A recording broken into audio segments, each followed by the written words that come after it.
To Kill a Mockingbird.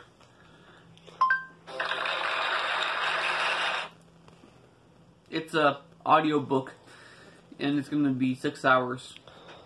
Recorded Books presents an unabridged recording of To Kill a Mockingbird by Harper Lee, narrated by Sally Darling. This work is copyrighted 1960 by Harper Lee. This recording is copyrighted 1988 by Recorded Books. Harper Lee was born in 1927 in Monroeville, Alabama, where her father practiced law. While she was growing up, she used to sit up in the balcony of the local courthouse watching her father work. She was a scribbler from the age of 7, but always intended to become a lawyer like her dad. After law school and a year in Oxford on a Fulbright scholarship, she was working in New York when a friend, a literary agent, told her she should write down some of the stories she'd been telling about her childhood. She accepted the challenge and spent the next 4 years holed up in a cold water flat, struggling to get them down on paper. She herself described the time it took to complete the book as a long and hopeless period of writing the book over and over again. But in 1960, when Harper was 34, To Kill a Mockingbird was published. A year later, it was still on the bestseller list, had captured both the Pulitzer Prize and a big movie contract, with Gregory Peck expressing interest in playing Atticus Finch. Harper Lee eventually returned to Monroeville and set up her writing studio in the offices of her father's law practice. And now, To Kill a Mockingbird. Lawyers, I suppose, were children once. Charles Lamb. Part 1. Chapter 1. When he was nearly 13, my brother, Jem, got his arm badly broken at the elbow.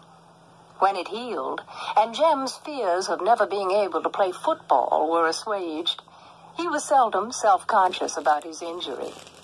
His left arm was somewhat shorter than his right. When he stood or walked, the back of his hand was at right angles to his body, his thumb parallel to his thigh. He couldn't have cared less, so long as he could pass and punt. When enough years had gone by to enable us to look back on them, we sometimes discussed the events leading to his accident.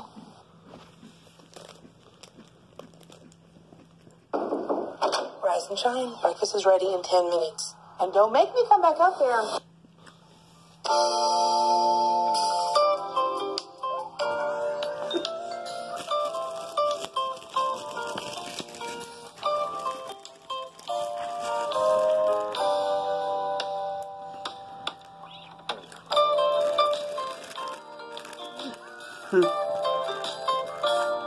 Listen to Bob Ross, An Island in the Wilderness.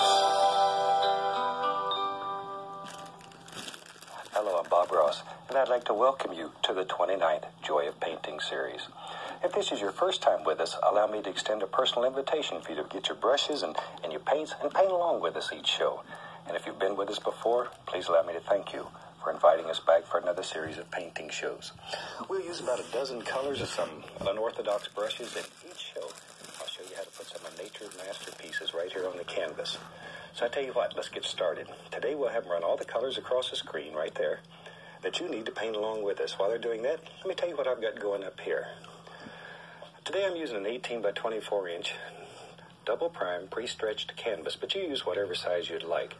And I've just covered the entire canvas with a very thin coat of liquid white. The liquid white is designed just to make the canvas wet and to make it slick. It allows us to actually blend color right here on the canvas. Makes your whole painting life a lot easier. So let's get started. Now today we just do a very simple little scene that I hope you'll enjoy. Let's start with a little 2-inch brush and a touch of the alizarin crimson. And we just load a little bit right into the bristles. Pull a little paint out, tap the bristles firmly to assure a nice even distribution of paint all the way through the bristles. And let's go right up here. And we'll take this old brush and just making little X's, little crisscross strokes. We'll just very quickly drop in just a little warm part in the sky here. Maybe we'll have a little pink in the sky. I sort of like that. And in our world, we can do anything that we want to do here. Any old thing. There. Doesn't take too long when you're using a brush that's 2 inches wide. Oh, okay. Without even cleaning the brush, we'll go right into a little phthalo blue. I like phthalo blue. It's a very warm blue. Very nice.